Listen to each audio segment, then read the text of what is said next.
Good morning. My name is Jim Jenkins, and I'm an artist, sculptor living in Geneva, Illinois. My earliest memories of making art, and I've always thought about myself being an artist, even from my earliest childhood. I was probably 3 years old, and I remember making objects, and they were related to the fact that my mother was a seamstress, and she could make anything out of fabric. She could go to any store and look in the window and get an idea for the dress or coat or whatever it was that she wanted to make, and come home and make it, develop her own patterns, and then sew it flawlessly. So my earliest memories were sitting next to her while she sewed, and she would give me fabric, and she would give me a needle and thread, and I would stitch together these amorphous shapes. But I can remember thinking that they weren't just pieces of fabric. What they were actually pieces of sculpture. And because there was a famous pianist that had a television show on at the time, and my parents would watch it, his name was Liberace. I titled the little amorphous shapes Liberace's Pants. And so that's one of my earliest memories. I can also remember that I would do drawings on large pieces of butcher paper that my parents would bring home from going to a meat store and having the butcher wrap up whatever it was they bought. And the pages were probably, I'm going to say, 3 foot by 4 foot. They were pretty big, although I was small. And I would draw rectangles from the top to the bottom of the page, and then fill inside with windows from top to bottom. So creating buildings, and there was always one door at the bottom. So I created these large skyscrapers. Now, the thing that was interesting, as I think of it today, is that I lived in Iowa, and I lived in a more rural area, and there wasn't a skyscraper anywhere that I knew of. But for some reason, I was drawn to making those objects, and so those are early memories. Well, the other part of the story early on is my father was a mechanic, and he would bring home tools and materials, wire, steel, all kinds of things, and we had access to it. And so I started to put materials together early on, and then as I grew up, we would have toys that sort of were of interest, and things that were of interest to me was a toy called an erector set, and I would build various things with it, and usually not follow the directions that were given to us in the kit. I would make things that were quite a bit different than what the plans were. Also had a microscope, and that was a very interesting thing for me visually. And I would spend a lot of time doing drawings while looking in the microscope and at the objects that I would see in the water or plants or whatever it was that I was looking at. So my introduction to the more 3D materials were, I would say, more based on what my father brought than what my mother brought, but there was always activity in terms of creativity and doing projects and having fun with materials. I also remember that early on I wanted to be a car designer, so my father brought home a modeling clay, which I played with and made some designs for futuristic cars. And what's interesting to me today is that the the cars that I was modeling back in those days actually look like the cars today. So.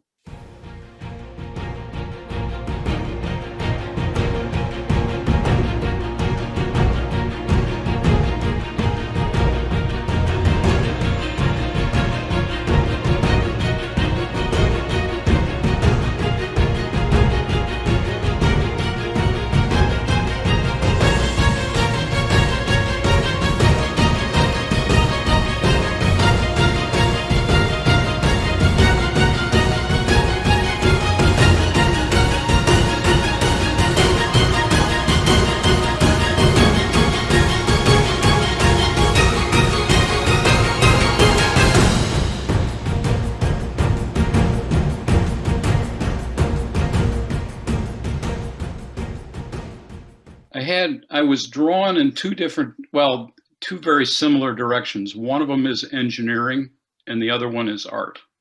And I had, in architecture as well. I had desire to be an architect or an engineer or an artist. And I actually sort of took a direction in school and high school that pointed me in the direction of engineering. So I took the math courses and I took the drawing courses and I took the preparatory courses, and I actually was signed to go to the Iowa State University, to their engineering department, and was accepted.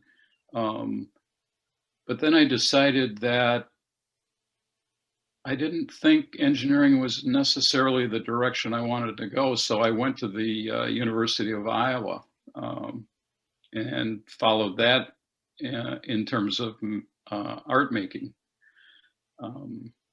So there was a conflict, and I thought that my math grades were, although they were adequate, they weren't necessarily above average, and so I thought, well, maybe I'll struggle with that, and that was I would say, a critical decision-making point.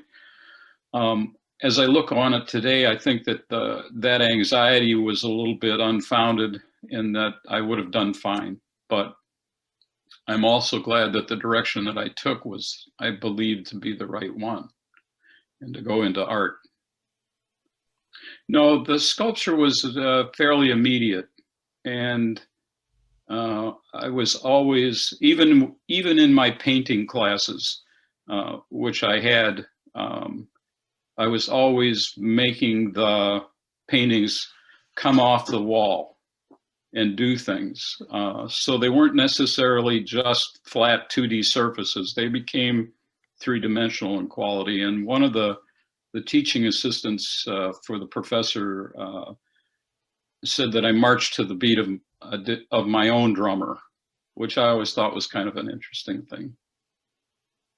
So they saw that even if I was doing 2D, I was actually making them 3D. Well, here, it's an interesting story. At least I think it is. I didn't want to teach, so I didn't. And back in that period of time, in the 70s, getting a graduate degree wasn't necessarily the direction that I wanted to go and teach. So I thought that perhaps I could make a living at being an artist, and was pretty naive at the time, as I look at it today. And I tried it, and I could not make a living at it. So I started by taking a job, applying for a job in a large furniture factory that was in the town I grew up in. And I went to work for them and was exposed to all kinds of things, particularly in their metals division. And I was given different responsibilities over time. So it was a manufacturing venue. And I spent 11 years in that, being exposed to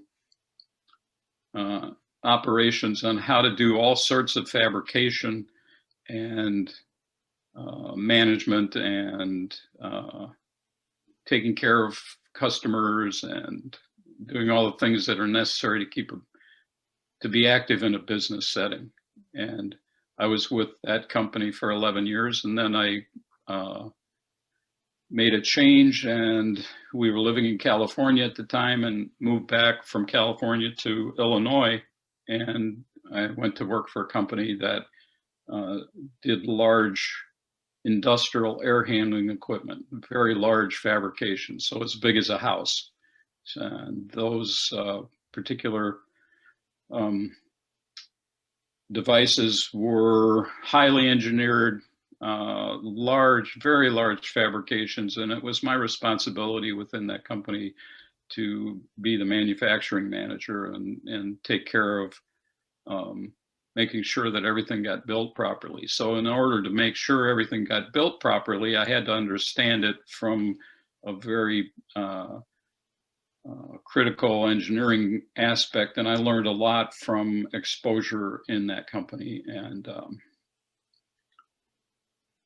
so I was with them for about 11 years, and the company was purchased by an international or overseas company, and I was given the opportunity to move out because they had other management people that they put in my place.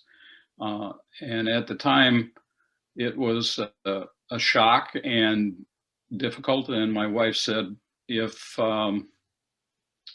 you don't take a chance and get back to making art, which was your original plan, if you don't do it today, you probably never will.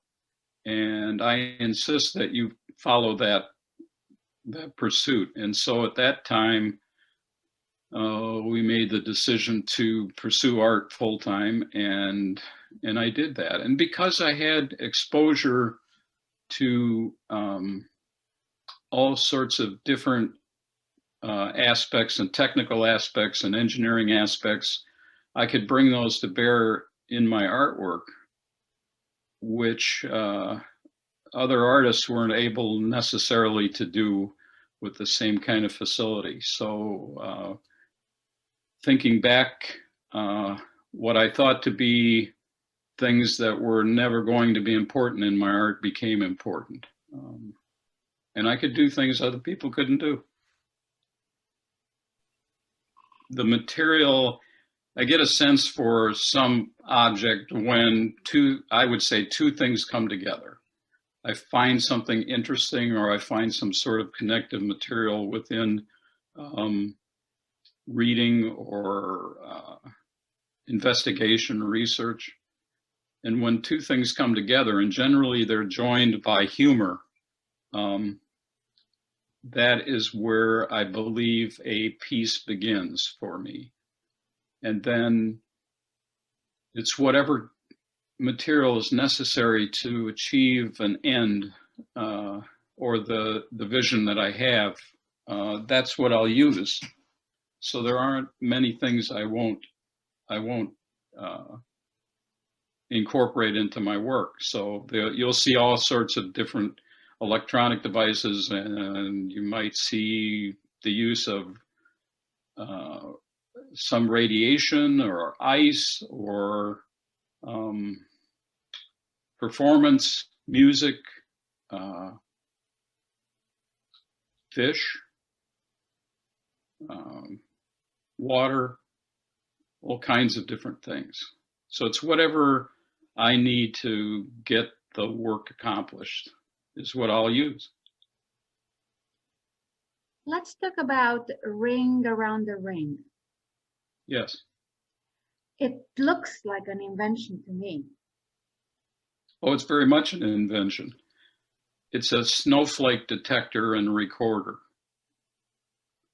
And the ring around the ring is the fact that it was made, finally made at Fermilab when I was the artist in residence there in 2017. And it was I would say it's not the culmination of a vision, but it continues to be one that has me interested in continuing the pursuit of an experimental idea. And the idea was that started back in 1973, which is quite a long time ago. But what it was based on is the fact that I and two other friends took a trip in December of 2000, or in 1973, to travel to Canada in December to see a friend there. And we got to Grand Forks, North Dakota, and it was snowing and it was cold, and the landscape in that area is dead flat in any direction you look, or sort of dead flat. And as the snow was coming down, I thought, wouldn't it be interesting to stretch a cable a half a mile or a mile long and record the sound of snowflakes hitting the cable? And that's where the idea kind of started. And I made some drawings at that point that I included in a show that I had at the University of Iowa that illustrated the initial concept. And then that's as far as it got at the time. But it was always an idea that was in my head, that I wanted to record the sound of snowflakes. So when I was artist in residence at Fermilab, it was a perfect opportunity to pursue that idea and to develop a way of actually recording the sound. And I was given some detector wire and other things by the Fermilab, and I started to develop a machine that basically would take and make it possible for me to record the sound of snowflakes.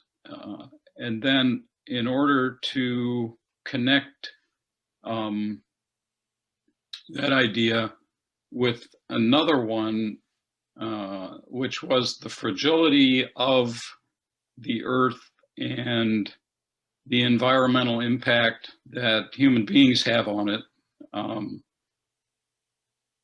Snowflakes and recordings and the fragility of life became the central focus of the piece in general, called Ring Around the Ring. And I was also made aware of the idea that you could actually record sound on X-ray film.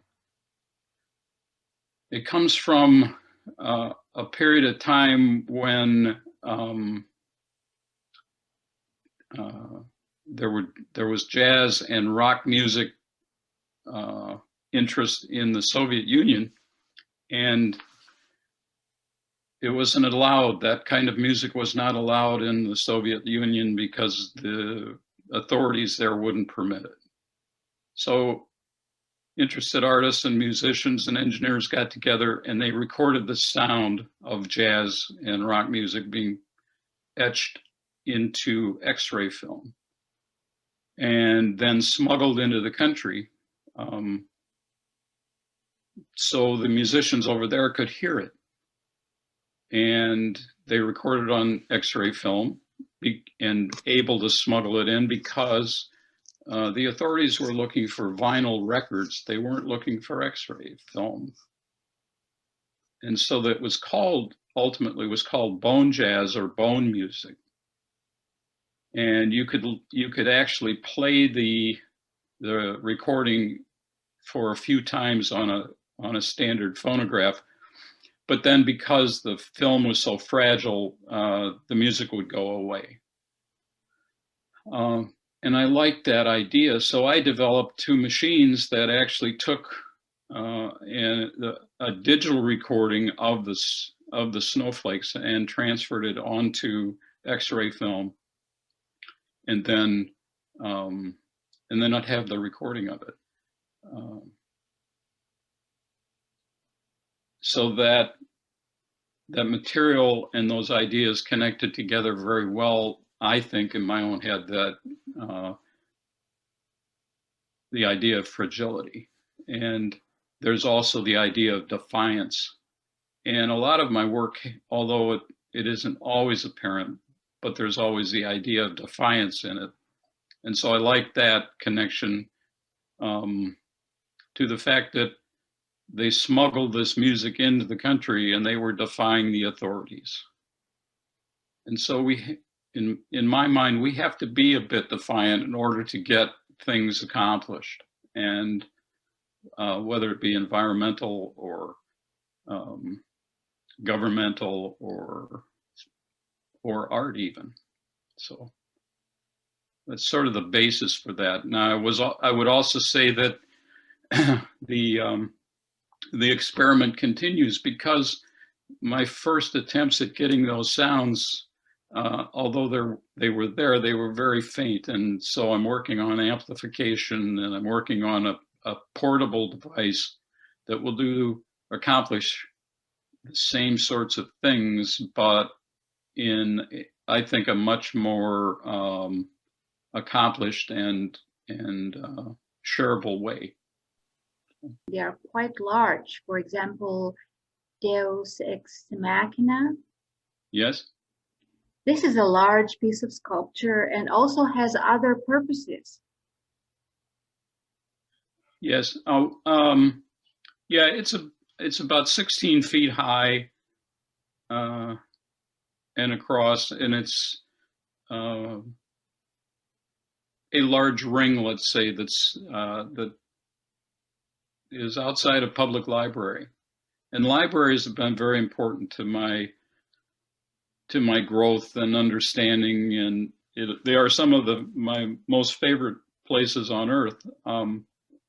So I have a number of installations in libraries, and that particular piece happens to be an entryway into a public library in Aurora, Illinois. And there are words that are cut out of this piece, and on one side it says Deus Ex Machina, so it means God from the machine, and then the other side it says Ego Eigenstate. And the word ego, everybody has one, and some are bigger than others. And then Eigenstate is a word that Heisenberg came up with to describe particles at the quantum level. So if you know the position of a particle, you don't necessarily know its velocity, and vice versa. So it is also, in my way of thinking, maybe a reason why we might go to a library is to find out where we are and what we might be. So it connects in a way philosophically to a very fine scientific point, and I kind of stretch that idea out and in some sort of defiance say, it works on not only at the quantum level, it works at our macro level. So. What about the Angel of Apocalypse, which looks like a large installation? Yes, it was a piece that I developed for while I was an artist in residence at Fermilab, and it was something that I had wanted to build for a long time, and it was based on a piece of music that was written by Olivier Messiaen while he was a prisoner of the Nazis in France. And he actually wrote the Quartet for the End of Time while he was a prisoner. How that connects with the angel and Fermilab and science and art is based on the fact that when I find or am given materials, I want to find a direction and a purpose for how they get used in a piece. And the first thing that I was given was a large crystal from a detector. It was a portion of a detector that was at Fermilab that was used to find the top and bottom quarks of charmonium. And the experiment had to be conducted in absolute darkness. So that's a little bit of a way into the idea of the piece. I was given this large crystal, which is about 2 feet long. It's absolutely pure leaded glass, and there were 100 other segments that were put together to form this part of the detector. And a friend of mine gave me the piece and said, "Here, do something with this." And I said, "Larry, I don't know what to do with it." He said, "Well, you'll find it out. You always do." So my son was studying music at Juilliard in New York, and my wife and I went out to visit him. And on his bookshelf, there was a book that said Quartet for the End of Time. And I started reading it and found out the story of Olivier Messiaen and how he developed this piece of music. And the first movement of the piece is called Crystal Liturgy. And I thought, well, maybe this is a pathway into connecting the crystal that I have to a broader story. And in fact, it was. And the fourth movement of the piece is the Angel of the Apocalypse. And the Angel of the Apocalypse comes from the book of Revelation in the Bible. And it says that an angel appears and says there is no more time. Is announcing that fact, that it is the end of the universe, let's say. It's the final announcement. There is no more time. And I thought how perfect that is. So I went about connecting the fact that the scientist used the crystal, but it had to be in absolute darkness. And then Messiaen wrote his piece in the prison camp. Well, I think having that experience has to be something like being in absolute darkness. So it came together, and I fabricated the Angel of the Apocalypse, and it has a lot of different materials in it from the Fermilab, from other objects I've obtained over the years, and it is a collection of elements that all speak broadly to the idea of time in the end of it. And part of the connection is the scientific end, where scientists, cosmologists have that same sort of idea that when is there going to be an end? You know, there was a beginning, there must be an end. So they sort through experimental and theoretical ideas that, well, it would be nice to know.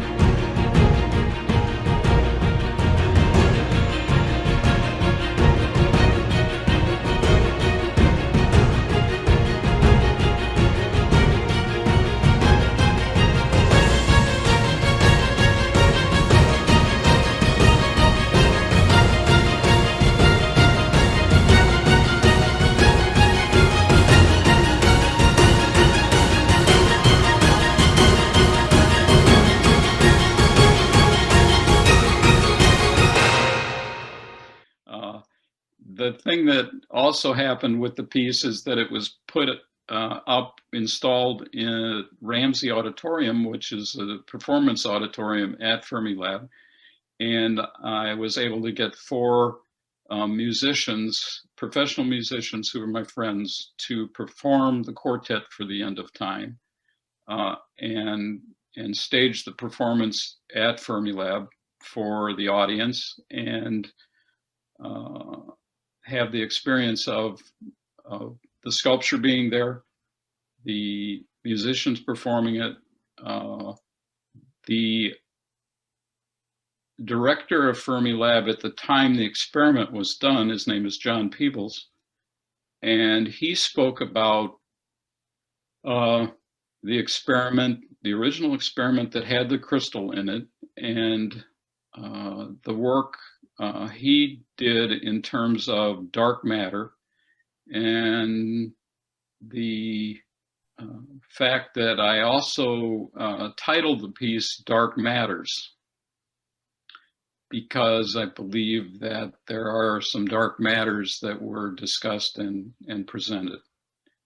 So that, in sort of a nutshell, is why that piece exists. And actually, it is one of those things that I will always look to as being one of the more important pieces in my work. Face or your sculptures have become familiar to the people in these little towns.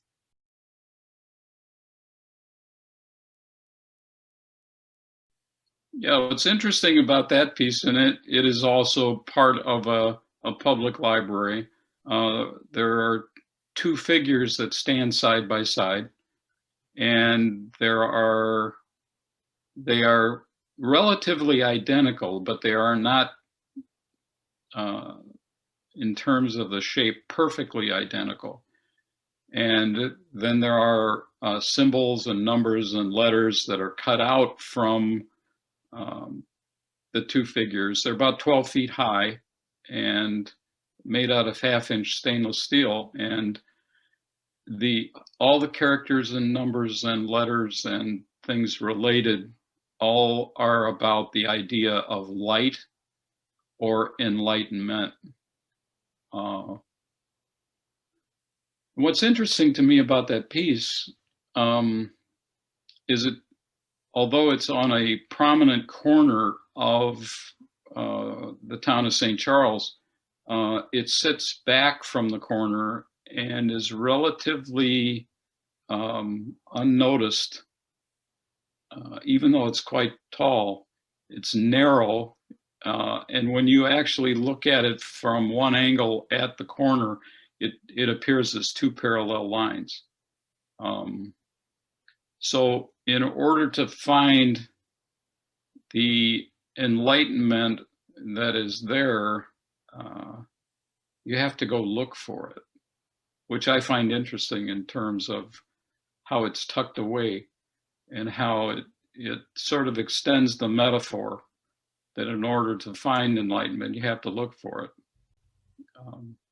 Many of them, or most of them, they have this surface that reflects light very, very well. And I'm assuming that, in the sun, they shine very bright. Mm-hmm. That's true. That's true. So, they all have this, I guess, embedded narrative, but then they all stand fairly substantially on their own in terms of, in my way of thinking, they stand visually very strongly on their own in terms of the impact that they have. So it's a thread that runs through the work. Although it's important for me to have a lot of embedded sort of understanding and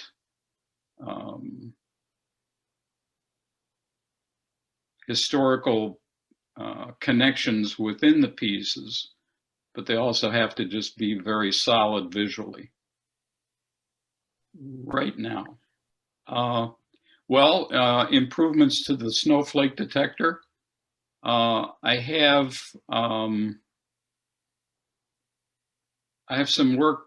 I had an injury to my left shoulder, which required surgery.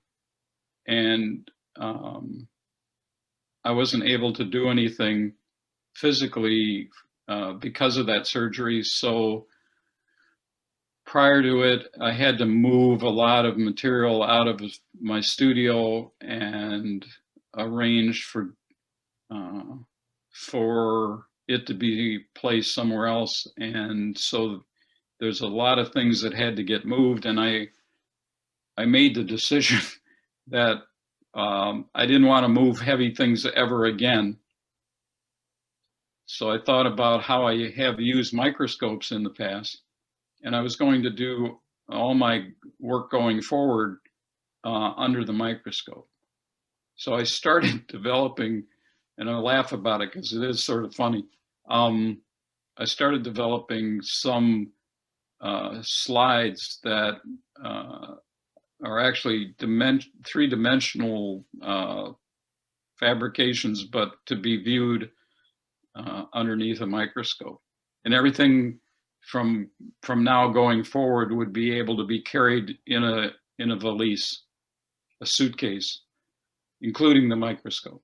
So that's some of the more current work, but that doesn't mean I won't be doing the large installations again. I just haven't had the opportunity to have anything put in front of me to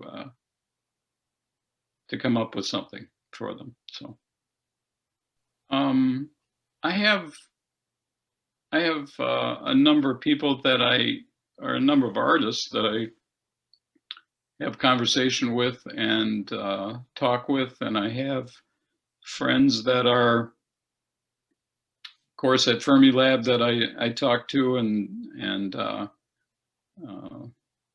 I have, I think, a fairly good exposure to a broad range of people, but I don't find that I have a lot of people that are working the same way I am. However, I did meet and speak to, I didn't meet directly, but I spoke to an artist fairly recently that has a lot of the same sorts of direction that my work has. So I'm starting to develop a friendship with that gentleman. So I think that my first answer is that I will continue to do the things that I do on a daily basis to develop my work, which always includes some reading, some meditation, some writing and drawing early in the morning, and research, and I will just take the direction that I get pushed from out. I really do believe it all comes from outside us, and we get moved around in order to find a good and reasonable pathway to making connections. And as long as I'm open to the fact of being sort of pushed around by the cosmos, I will continue to do the work that is put in front of me. However that's manifested. You know, it can be any material, any time, any place. So you have installations and sculptures in how many towns?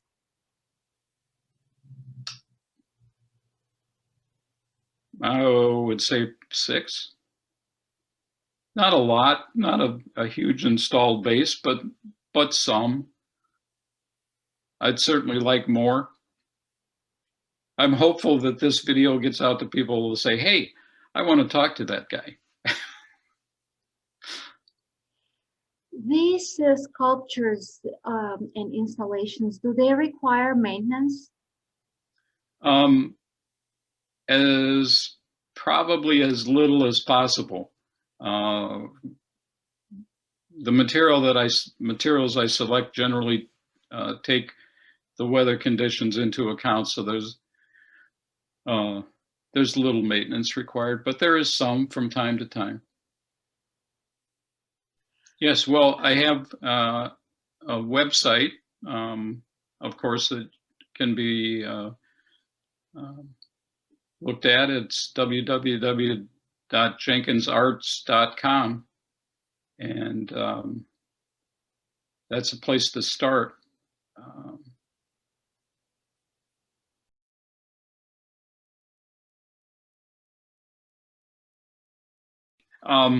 You know, she has been the rock solid support of this entire effort. And it's because of her that I'm actually able to do what I do. And one of the things that happens, so you have photographs of the piece Deus Ex Machina, and you have photographs of the piece The Cosmic Clockwork Comet. So in those two pieces, at the top of them, there is an M. And the M is for her first name. So she shows up in the work, kind of hidden, but very prominent. So